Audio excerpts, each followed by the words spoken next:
আমার প্রিয় দর্শকগণ সবাইকে স্বাগত জানাই আকাশবাণী চ্যানেলে।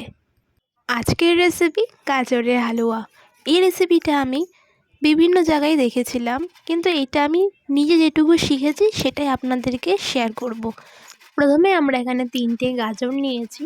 গাজরগুলোকে ভালো করে ধুয়ে গাজরের ওপর যে পাতলা অংশটা আছে ওটাকে ভালো করে চাকু দিয়ে আঁচড়ে গাজরগুলিকে কুচি করে নেব। তারপর একটা পাত্রে 3 চামচ ঘি দিয়ে ভালো করে নাড়াচাড়া করে তার মধ্যে কুচি করা গাজরগুলোকে ভালো করে জল থেকে চিপে তারপরে প্যানে দেবেন। গাজরগুলিকে ভালো করে ভাজতে থাকবেন।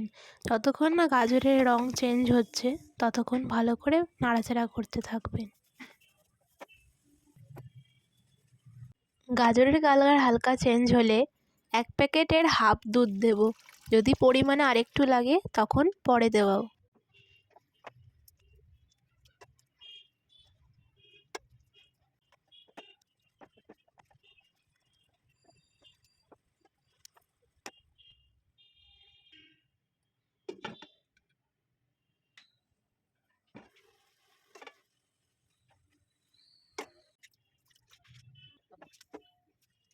গাজরগুলি সেদ্ধ হয়ে গেলে তার মধ্যে 4 চামচ চিনি দিয়ে দেবো।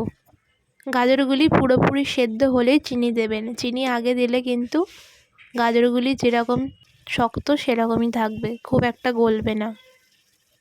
সব কিছু কমপ্লিট হওয়ার পর শেষে কাজু এবং পেস্তা দিয়ে পরিবেশন করুন গাজরের হালুয়া।